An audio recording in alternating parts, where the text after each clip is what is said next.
Waalaikumsalam warahmatullahi wabarakatuh. Terima kasih untuk kesempatannya. Di diseminasi modul 1.4 budaya positif. Pada kesempatan kali ini, saya akan mempresentasikan mengenai diseminasi modul 1.4 budaya positif. Tapi terlebih dahulu, mari kita dengarkan prakata dari Bapak Kepala Sekolah. Kepadanya, saya persilahkan.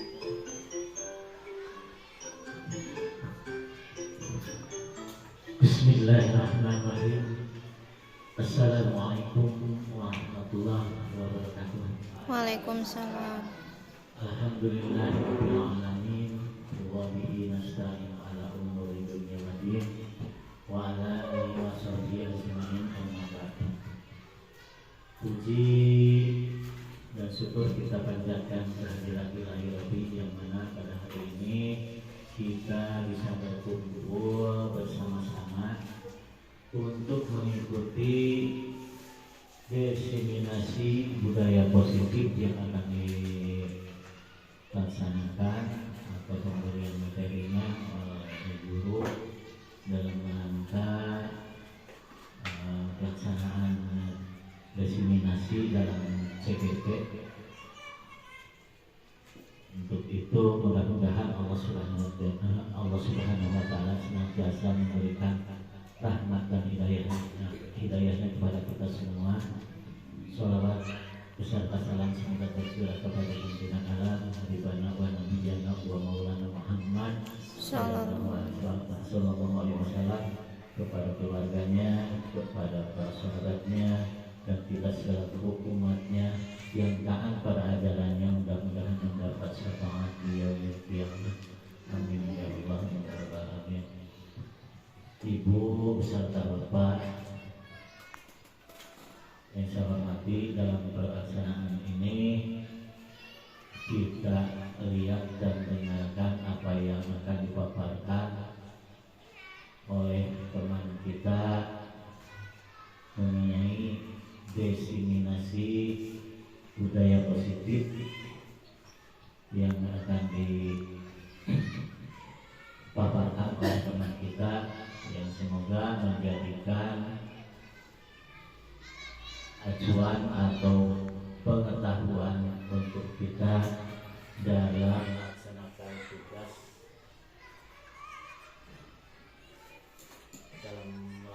tugas, sehari-hari. Untuk itu kita patut mendukung teman kita dan bekerja sama dalam kegiatannya. Semoga dalam pelaksanaan CGP-nya ada dalam kelancaran. Suatu hal yang perlu kita bantu mengenai pelaksanaan CGP, kita bantu demi suksesnya atau lancarnya dalam kegiatan CGP yang akan dilaksanakan dari mulai sekarang sampai ke depannya. Alhamdulillah pada Lokakarya bulan-bulan yang lalu yang diadakan di SMP 1 sudah Kembang ya, sudah dilaksanakan. Bahkan yang kedua kalinya lagi sudah dilaksanakan. Sekarang masuk ke diseminasi, semoga terlaksana dengan baik. Untuk itu Bapak ucapkan selamat dan dalam pelaksanaannya Bapak mendukung dari awal sampai tuntas CGP. Itu saja. Assalamualaikum warahmatullahi wabarakatuh. Waalaikumsalam. Untuk kesempatannya, prakata dan sambutannya di diseminasi budaya positif pada hari ini. Lanjut ke materinya tentang diseminasi modul budaya positif. Waalaikumsalam. Iya, pada kesempatan kali ini izinkan saya untuk memaparkan apa yang saya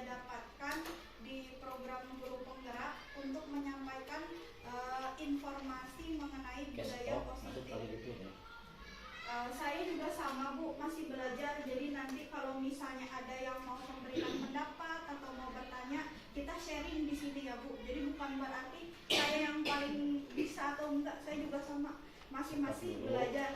Pertama, materinya tentang disiplin positif dan nilai-nilai kebijakan universal.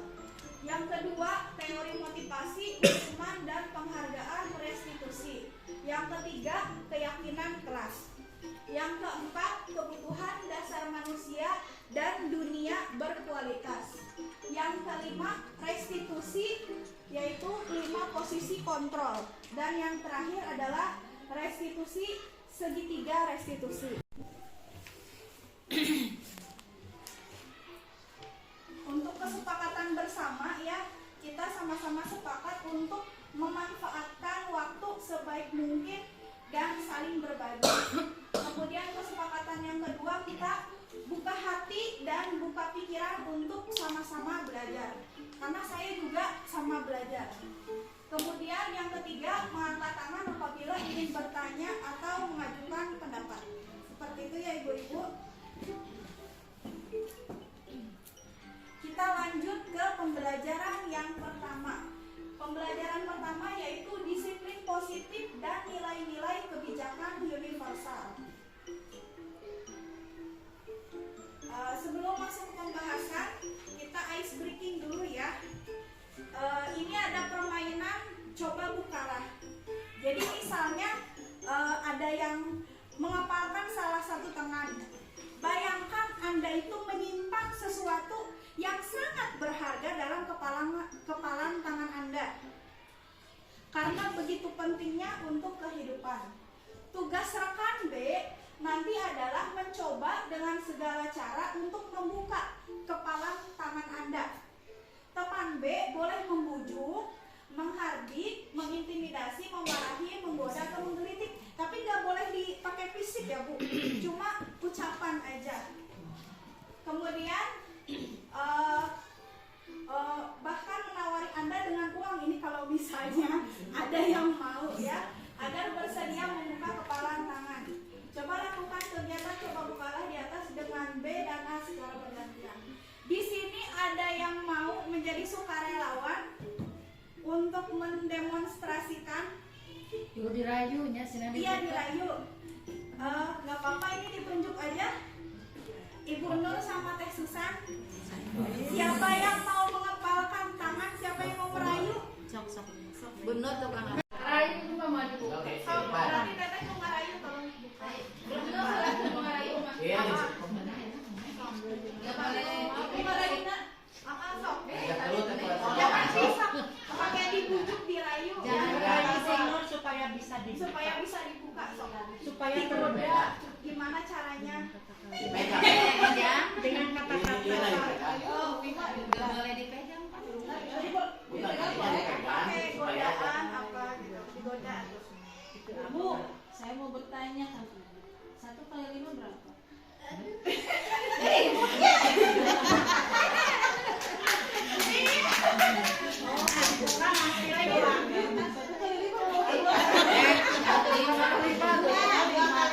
Terus 5 kali 2 berapa?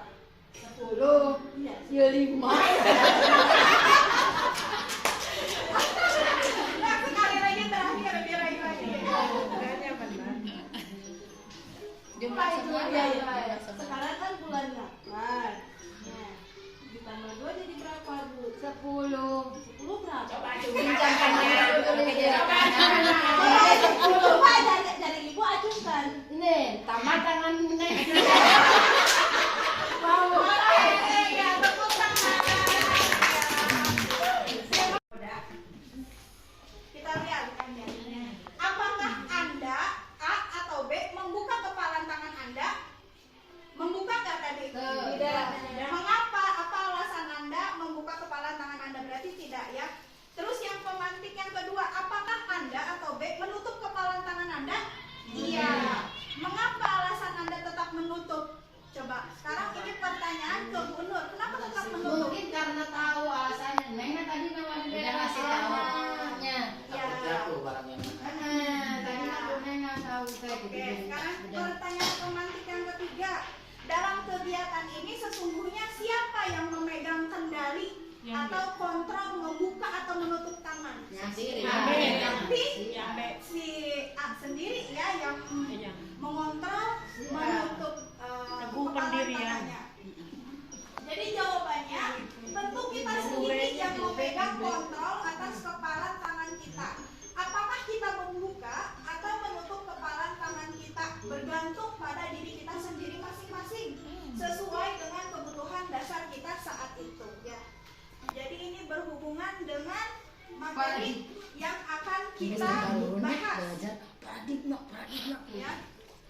Perubahan paradigma teori kontrol atau teori pilihan. Ilusi kontrolnya. Ilusi itu berarti fata morgana ya Bu. Ilusi guru bisa mengontrol murid. Terus ilusi bahwa kritik dan membuat orang bisa merasa bersalah dapat menguatkan karakter. Kemudian ilusi bahwa semua penguatan efektif atau bermanfaat ya. Jadi penguatan positif itu akan efektif. Ilusi bahwa orang dewasa memiliki hak untuk memaksa. Ini semuanya adalah ilusi ya Bu. Disebutnya ilusi kontrol.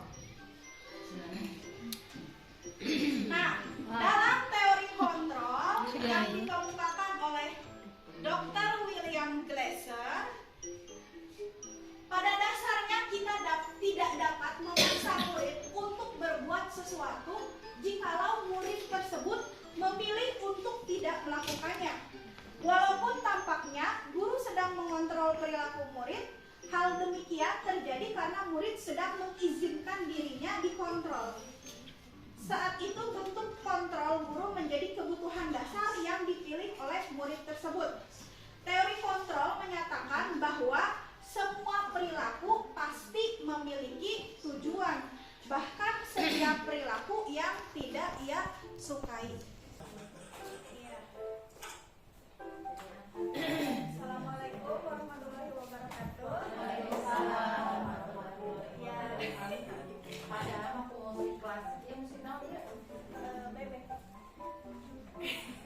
Ambil ceria gitu Bu. Asik aja. Nah, diulang sedikit ya Bu. Menurut teori kontrol itu, pada dasarnya kita tidak dapat memaksa murid untuk berbuat sesuatu jika murid tersebut memilih untuk tidak melakukannya. Walaupun tampaknya guru sedang mengontrol perilaku murid, hal demikian terjadi karena murid mengizinkannya. Ya. Lanjut. Jadi tong dipaksa tong cari. Iya, jadi nggak usah dipaksa. Karena efeknya jadi murid bisa agresif juga. Nah, di sini ada teori yang kedua. Teori yang kedua itu adalah teori Stephen R. Covey tentang stimulus respon. Ya, bagaimana seseorang bisa berubah dari paradigma stimulus respon kepada pendekatan teori kontrol. Menurut Stephen Covey, bila kita ingin membuat kemajuan perlahan-lahan, sedikit-sedikit ubahlah sikap dan perilaku. Namun bila kita ingin memperbaiki cara-cara utama kita, maka kita perlu mengubah kerangka acuan kita. Ubahlah bagaimana Anda melihat dunia, bagaimana Anda berpikir tentang manusia, ubahlah paradigma Anda, skema pemahaman, dan penjelasan aspek-aspek tertentu tentang realitas. Nanti di sini ada contohnya ya Ibu-ibu. Nah, ini adalah perbandingannya yang sering kita jumpai sehari-hari.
model berpikir menang ya, seperti itu.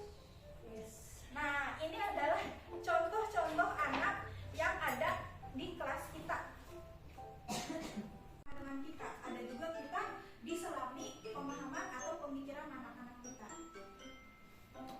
Pertanyaan pemantik, apa yang terlintas dalam benak Bapak dan Ibu guru hebat tentang makna disiplin? Di sini siapa yang mau menyampaikan pendapat tentang disiplin? Bapak Ibu guru hebat? Siapa yang mau? Menurut aturan Iya, silakan Ibu Neni. Assalamualaikum warahmatullahi wabarakatuh. yang berlaku di kelas itu misalnya. Oke, iya. Terima kasih Ibu Neni. Iya. Iya. Sekarang kita lihat ada makna disiplin menurut Ki Hajar Dewantara. Nah, Bapak kita sedunia, Bapak Pendidikan Indonesia. Dalam budaya kita, makna kata disiplin dimaknai menjadi sesuatu yang dilakukan seseorang pada orang lain untuk mendapatkan kepatuhan. Kita cenderung menghubungkan kata disiplin dengan ketidaknyamanan. Nah, menurut kita nyebutnya KHD aja ya. Menurut KHD menyatakan bahwa di mana ada kemerdekaan, disitulah harus ada disiplin yang kuat. Kemudian KHD menyatakan bahwa untuk mencapai kemerdekaan dalam konteks pendidikan kita saat ini, untuk menciptakan murid yang merdeka, syarat utamanya adalah harus ada disiplin yang kuat. Jadi kalau mau merdeka harus ada disiplin yang kuat ternyata menurut KHD. Kemudian disiplin yang dimaksud adalah disiplin diri yang memiliki motivasi internal. Jika kita tidak memiliki motivasi internal, maka kita memerlukan pihak lain untuk mendisiplinkan diri atau motivasi eksternal. Tapi yang lebih bagus adalah motivasi internal. Dari dalam diri. Merdeka ya. Sekarang kurmer ya. Kelas 1 dan kelas 4. Merdeka itu artinya tidak hanya terlepas dari perintah, akan tetapi juga cakap buat memerintah diri sendiri.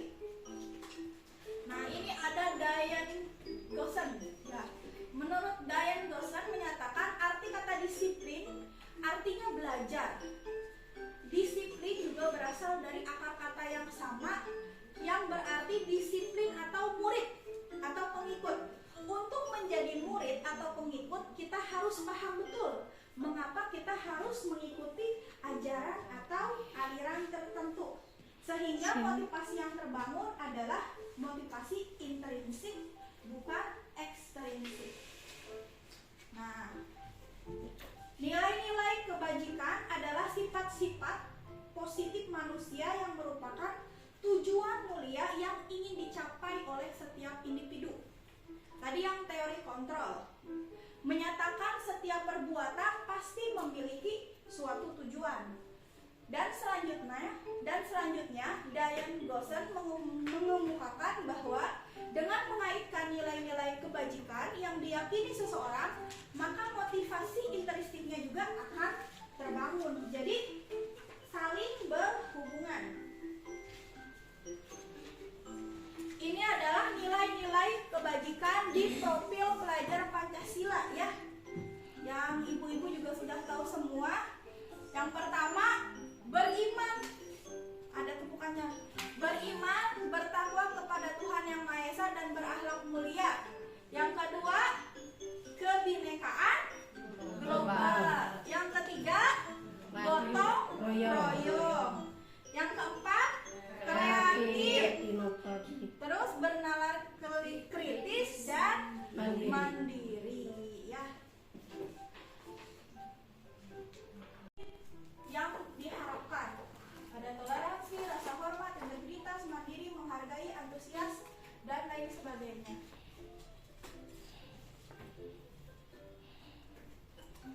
Ada 9 pilar karakter yang kita harapkan dibangun oleh murid kita. Ada cinta Tuhan, kemandirian, kejujuran, hormat dan santun, dermawan, suka menolong, gotong royong, percaya diri, kepemimpinan, baik dan rendah hati, toleransi, kedamaian,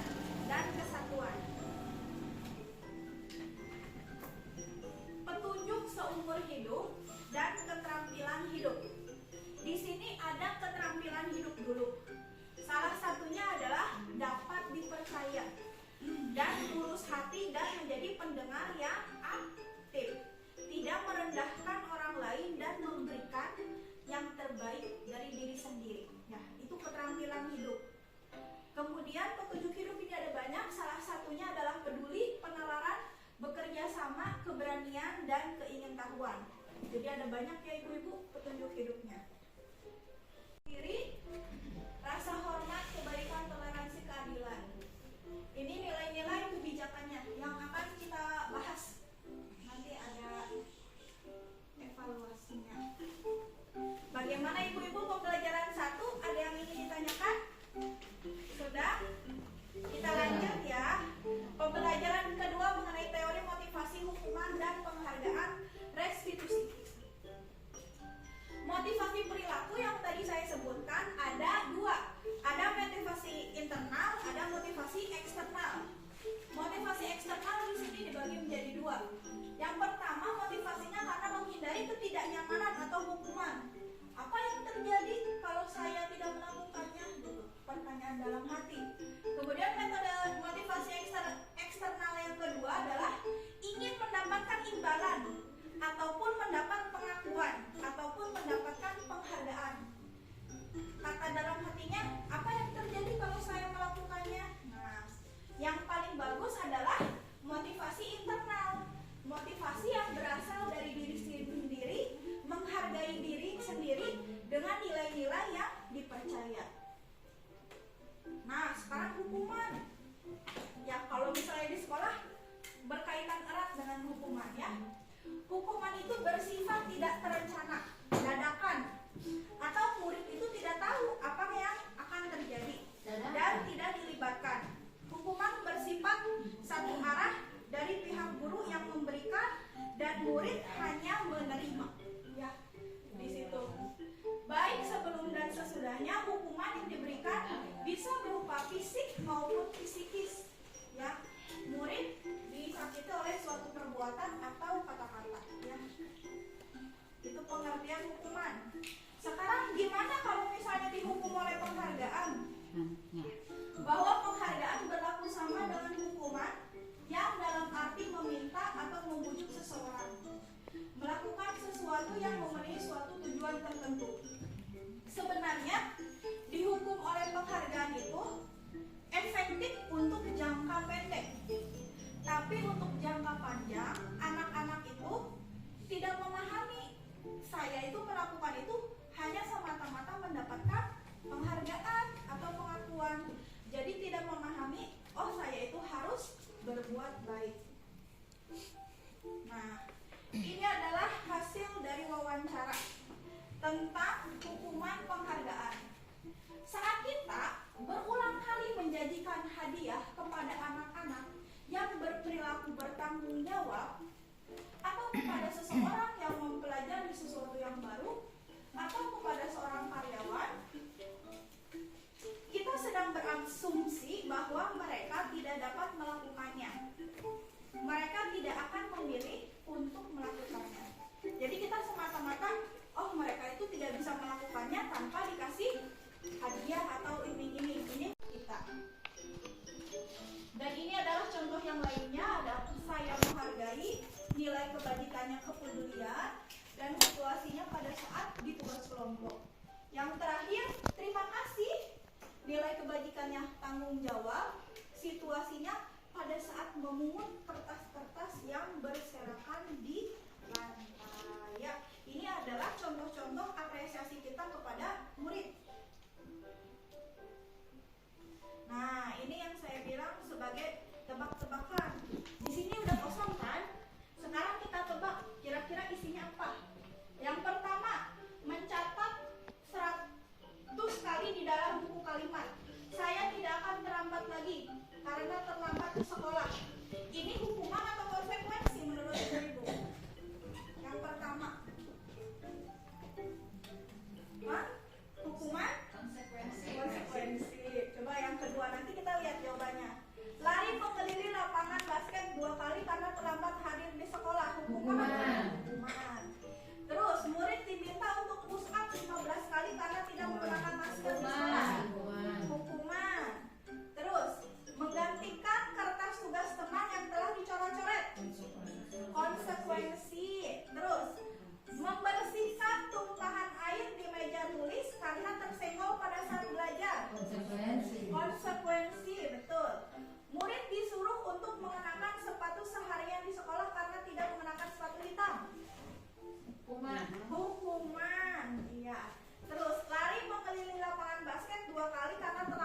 30 menit untuk pelajaran PJOK?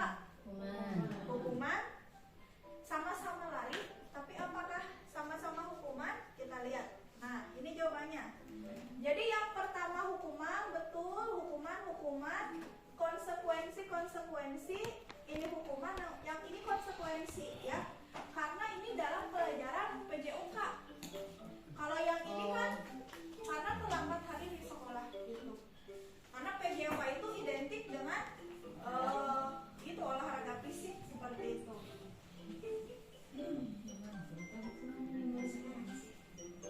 Sekarang apa itu konsekuensi? Konsekuensi adalah yang sudah terencana atau sudah disepakati. Jadi anak itu sudah tahu kalau melanggar itu akan mendapatkan hukuman. Jadi sudah sama-sama tahu.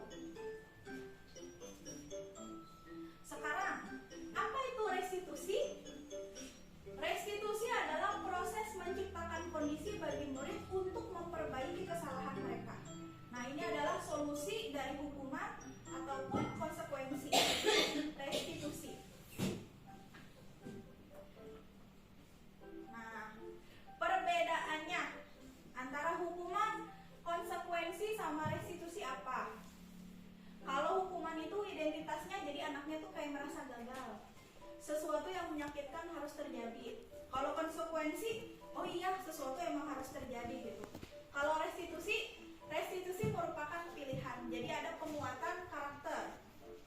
Terus hukuman tidak nyaman untuk murid untuk jangka panjang. Kalau konsekuensi tidak nyaman untuk murid tapi jangkanya pendek. Kalau restitusi menguatkan untuk murid dalam jangka waktu panjang. Terus di sini ada korban mendapatkan keadilan, korban bisa diabaikan, korban mendapat ganti. Ya Bu, ini bisa dibaca aja.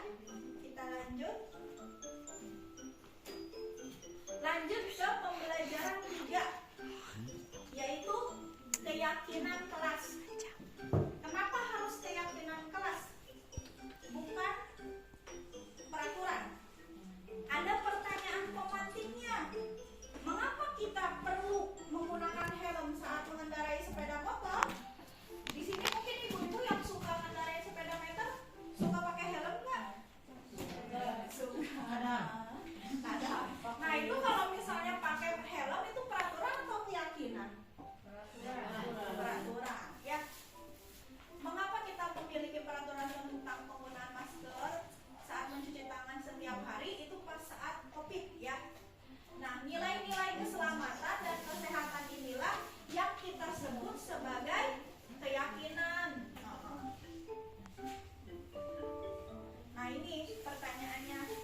Mengapa tidak peraturan saja? Mengapa harus keyakinan? Ada yang bisa menjawab, ibu-ibu? Nah, di sini ada diagramnya. Nah, ternyata peraturan kelas itu ada di tengah. Semakin ke atas, keyakinan kelas, semakin ke atas, lingkungan positif, semakin ke atas adalah budaya positif. Jadi cakupannya itu semakin besar. Jadi kesadarannya juga semakin besar. Kalau sudah ada budaya, misalnya buang sampah, itu anak tinggal buang sampah ke tempatnya gitu ya. Jadi bukan hanya sebatas peraturan kalau udah ke budaya. Nah, sekarang apa sih perbedaan peraturan dan keyakinan kelas? Selalu kembalikan buku ke tempatnya, itu peraturan. Kalau keyakinan kelas itu kita ubah menjadi kalimat yang lebih positif ya. Terus peraturan dilarang mengganggu orang lain. Terus hadir di sekolah 15 menit sebelum pembelajaran dimulai. Dilarang melakukan kekerasan, dilarang menggunakan narkoba, bergantian atau menunggu giliran, menggunakan masker, jangan berlari di kelas atau koridor. Jadi ada kata jangan, dilarang. Itu sebenarnya bisa kita ubah di keyakinan kelas.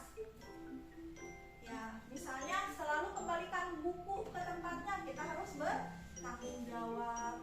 Dilarang mengganggu orang lain, kita harus menghormati orang lain dan seterusnya ya. Seperti ini. Ini adalah kalimat kalimat atau keyakinan yang kita ambil dari peraturan. Seperti itu. Jangan berlari di kelas atau koridor. Berarti itu makna dari berkaitan peraturan dengan keselamatan atau keamanan. Sekarang cara membuat keyakinan kelas. Ini ada videonya. Iya, kita lanjut.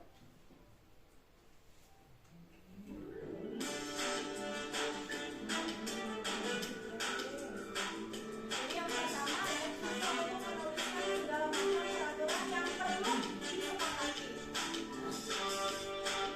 Terus meminta mereka untuk menempelkan peraturan yang menjadi sederhana kelas. Jadi kita pakai kertas ya.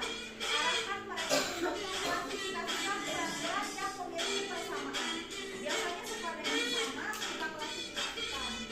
Terus mengubah kalimat negatif menjadi kalimat yang positif. Misalnya dilarang konten diubah menjadi bertanggung jawab.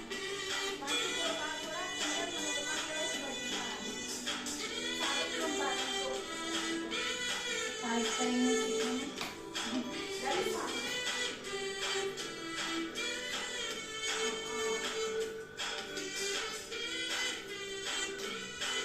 Yang melibatkan siswa untuk mendesain visual kelas seperti itu ya.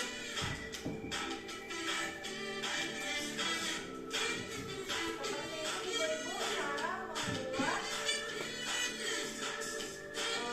keyakinan kelas ya. Kalau ini keyakinan kelas yang saya buat, kita harus bersikap baik dan jujur. Kita harus saling menghormati. Siswa menyimak pembelajaran dengan baik. Kita mengucapkan tolong dan terima kasih. Kita bekerja sama dengan baik dalam belajar. Kita bermain dan belajar dengan aman. Nah, ini kalau misalnya udah disepakati, kalau misalnya anak-anak udah bisa tanda tangan, ini ditanda tangan. Kalau nggak tulis nama aja. Jadi anak-anak kan nanti punya kesadaran, oh kita udah sepakat ya, kita harus saling menghormati seperti itu. Meskipun dalam kenyataannya ada aja anak yang suka jahil atau bandel, tapi ini adalah salah satu usaha atau upaya untuk mendisiplinkan anak. Seperti itu. Sekarang ke pembelajaran keempat, kebutuhan dasar manusia dan dunia yang berkualitas. Nah, kebutuhan dasar manusia sebenarnya ada 6 ya. Seluruh tindakan manusia itu pasti punya tujuan. Semua yang kita lakukan ada kebebasan, kesenangan, dan power atau kekuasaan. Ini diagramnya. Yang paling utama itu bertahan hidup di sini. Kemudian penguasaan. Penguasaan terakhir. Yang kedua itu kasih sayang. Anak itu butuh kasih sayang dan perasaan diterima oleh lingkungannya. Kemudian kebebasan, kesenangan, dan penguasaan atau kekuasaan. Nah, pertanyaan pemantik. Ada sebuah kasus. Ada Ibu Ambar, wali kelas 2A ya. Jadi saya tidak memakai nama ibu-ibu di sini. Diinisialkan. Di SD Pelita Hati sedang bingung menghadapi ulah salah satu murid di kelasnya, namanya Doni. Beberapa anak di kelas 2A telah datang padanya dan mengeluhkan Doni yang seringkali meminta bekal makan siang mereka dengan paksa. Jika Anda menghadapi situasi seperti Ibu Ambar, apa yang akan Anda lakukan? Menurut Anda, kira-kira apa alasan Doni melakukan itu? Ada yang pernah ngalamin kayak gini yang maksa? Ibu guru kelas 2? Pernah? Gimana kira-kira kalau menangani ada anak seperti Doni biasanya? Dikasih pengertian supaya tidak melakukan hal seperti itu lagi ya. Terus gimana lagi?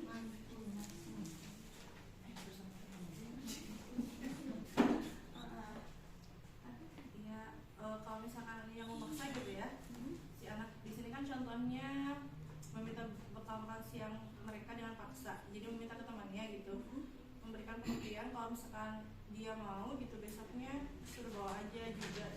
Oh iya.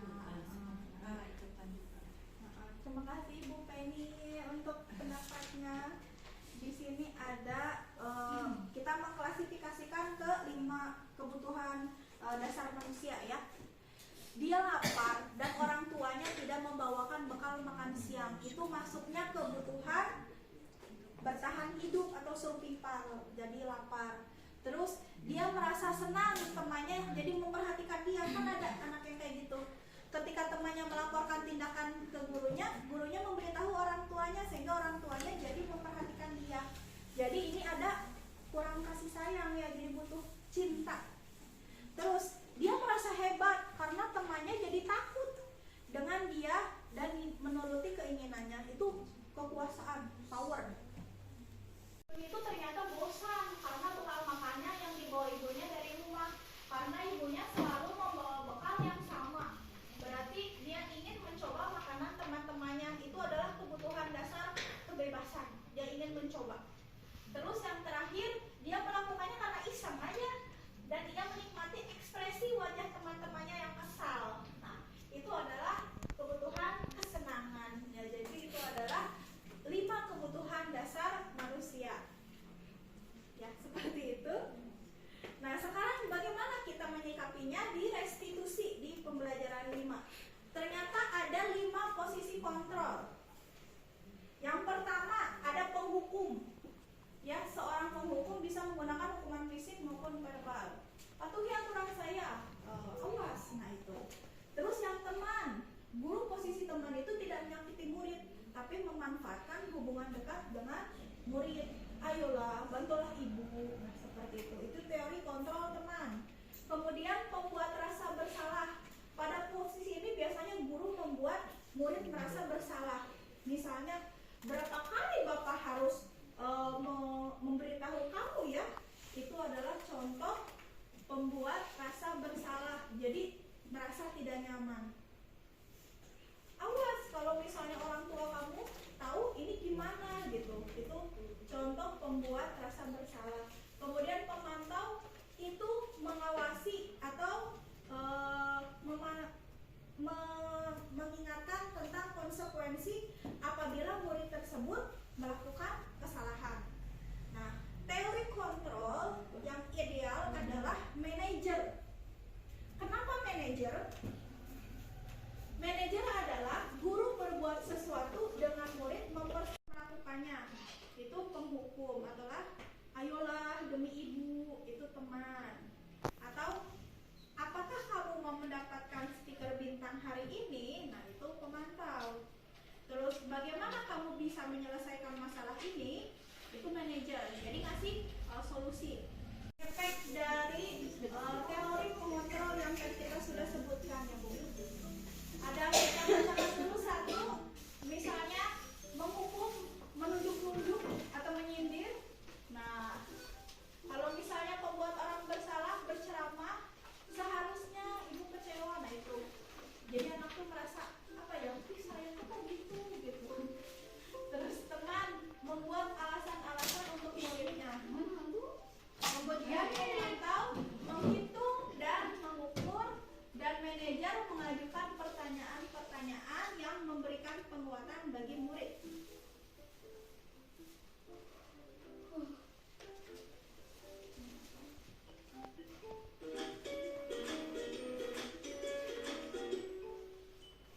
Salam bahagia Ibu dan Bapak guru hebat.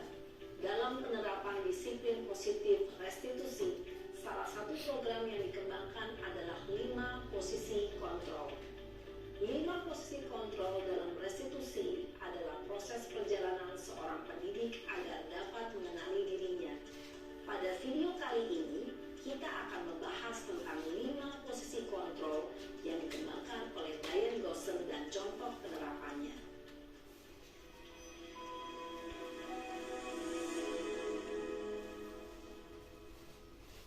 5 posisi kontrol itu adalah 1. Posisi penghukum. 2. Posisi pembuat merasa bersalah. 3. Posisi teman. 4. Posisi pemantau atau monitor. Dan 5. Posisi manajer. Untuk lebih memahami kelima posisi tersebut, mari kita saksikan kasus Naren yang terlambat hadir 20 menit di sekolah dan melihat bagaimana kelima posisi kontrol dalam menghadapi masalah tersebut.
Ya kan sok ayah yang digalakkan.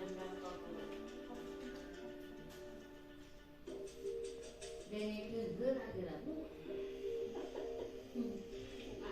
Ngobrol aja kan sudah sebulan terulang teh. Buat lintas momen tidak mana. Selamat pagi, Bu. Naren, kamu kenapa terlambat lagi, nak? Ya Tuhan, Naren, kamu senang ya bikin ibu susah ya? Kalau kamu terlambat lagi, nanti ibu yang ditegur bapak kepala sekolah, nak. Disangka ibu tidak bisa membina kamu. Duh, gimana ini? Maaf, Bu. Duh, Gusti Naren, kamu suka ya kalau ibu ditegur bapak kepala sekolah? Terus, sekarang ibu harus tulis apa ini di buku absen? Ini kamu sudah sering terlambat loh.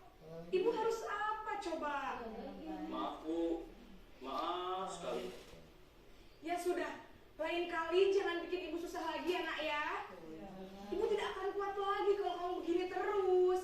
Bisa jantungan kalau ibu ditegur bapak kepala sekolah. Sana cepat ke kelas. Maaf ya, Bu. Maaf sekali.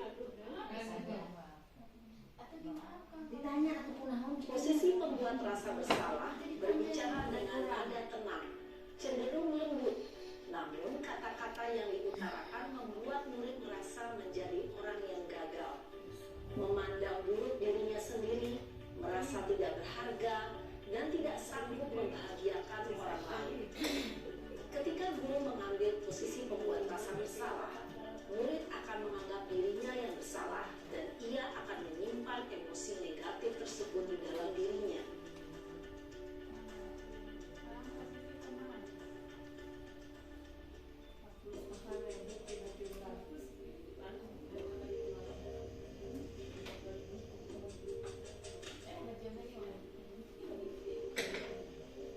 Naren,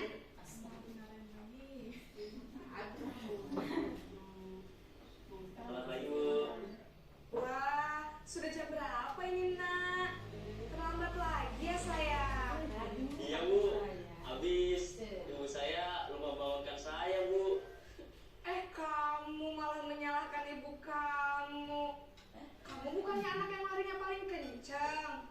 Kok terlambat sih? Iya, Bu. Saya memang terlambat bangun tadi. Jadi, biarpun saya lari kencang, tetap gak kekejar, Bu. Ya sudah sana. Nanti lain kali larinya lebih kencang lagi ya. Biar gak terlambat lagi. Bikin seneng ibu. Demi ibu. Bisa kan? Bisa lah, Bu. Ya sudah sana masuk kelas. Ibu beresin urusan absen kamu. Kamu ini ada-ada saja. Dalam posisi teman, guru berbicara dengan nada suara ramah, akrab, cenderung bersenda gurau untuk menjaga suasana tetap santai. Murid akan merasa senang, aman, dan akrab dengan guru. Identitas yang tercipta adalah identitas sukses atau berhasil. Namun, perlu diingat, karena ini masih dorongan eksternal, maka ada faktor ketergantungan dari murid kepada orang tertentu. Di sini guru absennya, sehingga di lain waktu murid bisa berperilaku baik, namun hanya kepada orang-orang tertentu saja. Posisi pemantau atau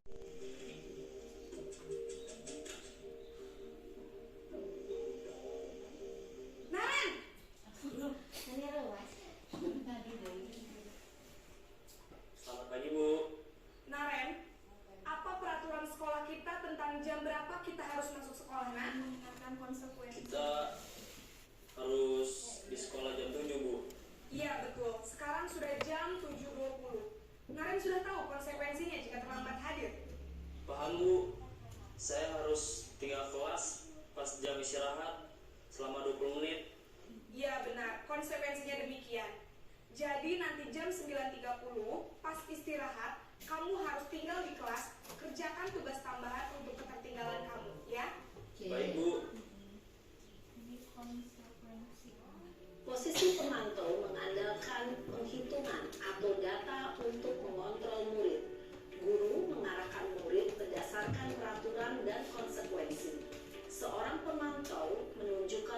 bahasa tubuh dan ekspresi wajah yang datar dan cenderung formal. Nah ini teori kontrol posisi manajer yang terakhir.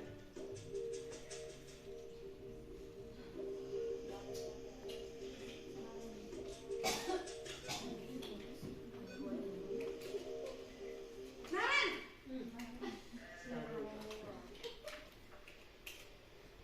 Selamat pagi Bu. selamat pagi Naren. Maaf Bu, saya terlambat. Iya, sekolah masuknya jam 7, sekarang sudah jam 7.20. Jadi sekarang bagaimana ini Naren? Maaf Bu, saya lupa setel alarm saya semalam. Baiklah, menurut kamu, keyakinan sekolah yang mana yang perlu kamu tingkatkan? Menghargai diri sendiri dan orang lain mungkin ya Bu. Setuju. Jadi, apakah Naren meyakini prinsip saling menghormati tersebut? Iya Bu, saya meyakininya. Apakah Naren bersedia memperbaiki masalah keterlambatan ini? Bersedia Bu.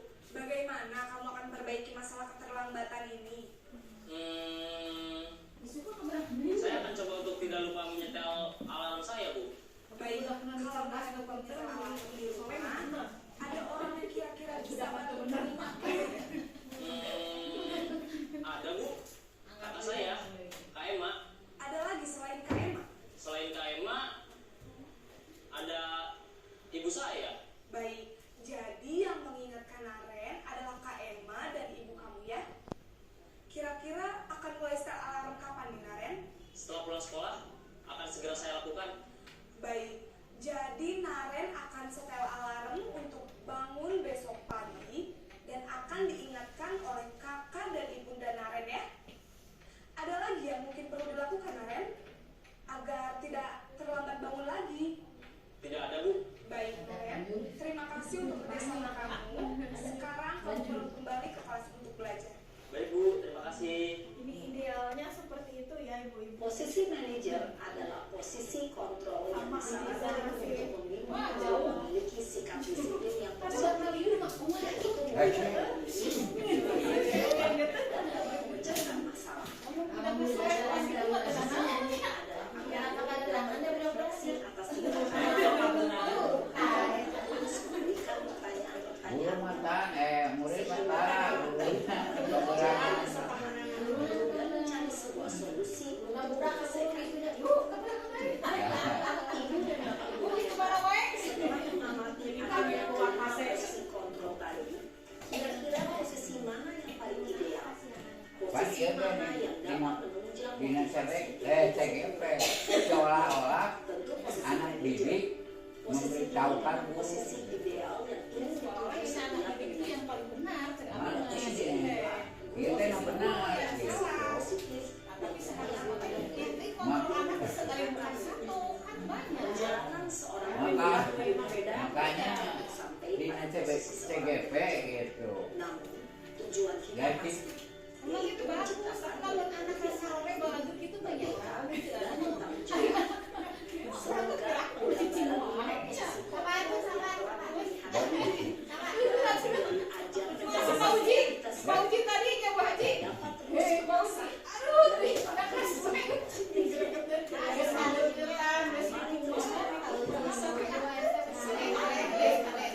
salam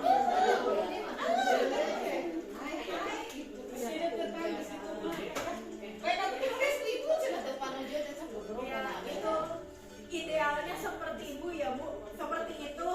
Tapi saya juga sendiri masih belajar karena zaman sekarang anak-anaknya ya begitu luar biasa. Wah, mau bisa dihapus. Ada 3. Oh, Yang kalau pertama misalnya menstabilkan CGP, identitas, kamu dihapus kalau ada yang mau memvalidasi duit dari kebutuhan gaji. dan menanyakan Sekolah keyakinan. capek-capek gitu. Tapi pinter Nadim. Menstabilkan identitas untuk membuat anak yang merasa gagal Pinter. karena berbuat salah menjadi Merubah. positif terhadap dirinya. Yang kedua, membantu murid mengenali basic need atau kebutuhan dasar yang ingin dipenuhinya ketika melakukan kesalahan. Yang ketiga, menanyakan keyakinan. Anak merasa kesalahannya dihubungkan dengan norma sosial dan nilai-nilai yang mendasari manusia berinteraksi dengan orang lain. saya juga masih belajar ya Pak Ibu, jadi butuh konsistensi untuk menerapkan yang tadi seperti yang kata Ibu Neni, itu emang idealnya seperti itu, tapi sekarang kondisi anak-anak itu luar biasa. Anak merefleks. Refleks. Bangun hari tak.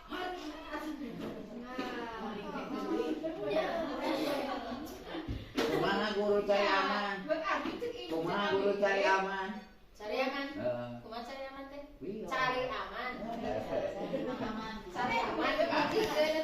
Yang sekarang intervensi 30 detik ya Bu, ini pertanyaan-pertanyaan yang bisa ditanyakan gitu.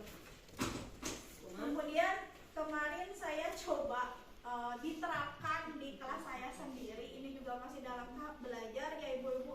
Mohon maaf sekali apabila masih ada banyak kekurangan. Ini ada kasus yang pertama, ada siswa yang mencontek saat ulangan bahasa Indonesia. Seorang siswa yang bernama Ajay ketahuan melakukan kecurangan saat mencontek pada saat melaksanakan ulangan bahasa Indonesia dengan mengambil kertas ulangan milik temannya. Ini skenarionya seperti ini, bisa dibaca ya Ibu-Ibu. Ini menstabilkan identitas, validasi tindakan yang salah, terus menanyakan keyakinan. Idealnya skenarionya seperti ini, tapi kita lihat nanti saat video berlangsung seperti apa supaya semakin jelas. Nah,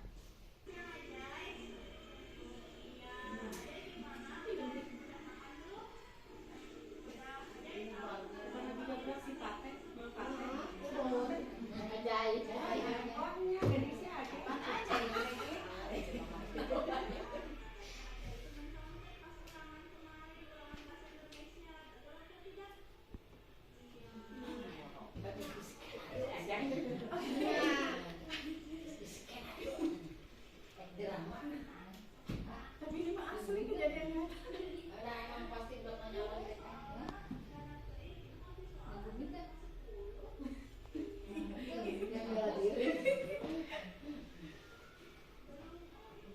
Ini kebetulan aja yang belum lancar membacanya. Lancar di sini protes di SMP. Ya sebalik sama saja. Kamu coba aja betul aja.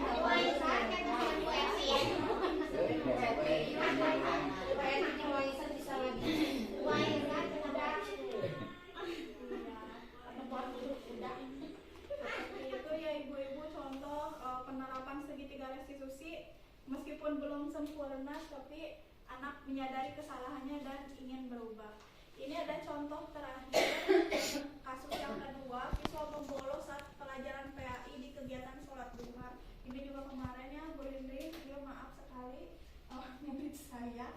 Seorang siswa bernama Gali kemarin dilaporkan tidak melaksanakan kegiatan sholat duha dikarenakan membolos pergi ke warung ketika siswa-siswi lainnya sedang kegiatan sholat duha di sekolah.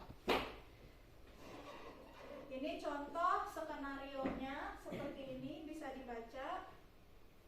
Ini cara menstabilkan identitasnya, cara memvalidasi tindakan yang salahnya, dan cara menanyakan keyakinannya. Seperti ini idealnya ya Bu. Jadi kita harus menstabilkan identitasnya, kemudian validasi tindakan yang salah itu seperti apa, kemudian kita menanyakan keyakinan.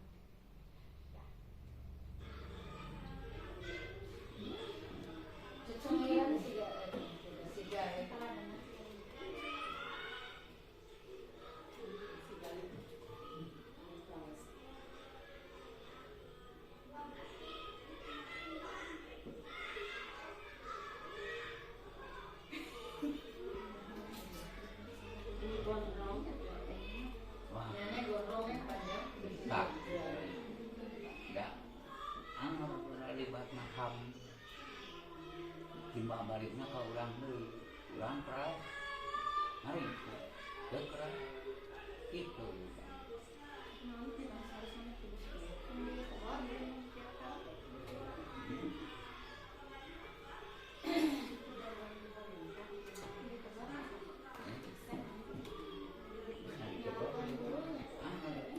Efeknya antara orang tua dan pendidik. Benar. Stabil. Sekali mah benar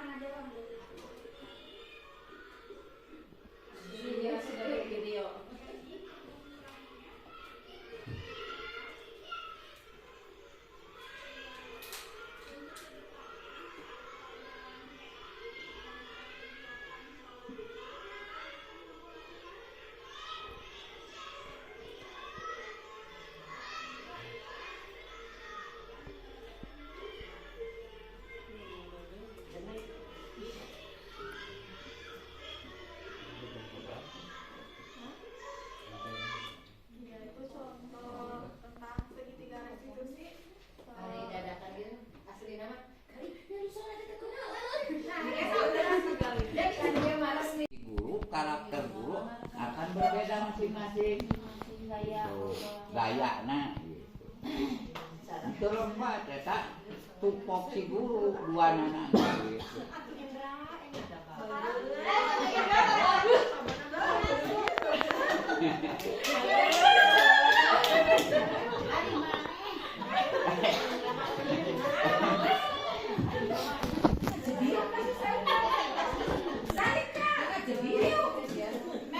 Nah, refleksi apa yang sudah kita dapatkan dalam pertemuan kali ini adalah hal baru apa yang mengubah paradigma saya yang saya dapatkan. Kemudian perasaan apa yang muncul selama mengikuti sesi ini khususnya mengenai makna disiplin dan motivasi intrinsik. Mungkin ini dijawab sama satu orang aja supaya cepat. Siapa ya? Ya pastinya itu menambah ilmu pengetahuan baru. Bukan cuma ibu, tapi saya juga sama-sama belajar. Bukan berarti saya lebih tahu, ini mah sharing bukan menggurui. Jadi sharing itu kita bertukar pendapat. Kita harusnya bagaimana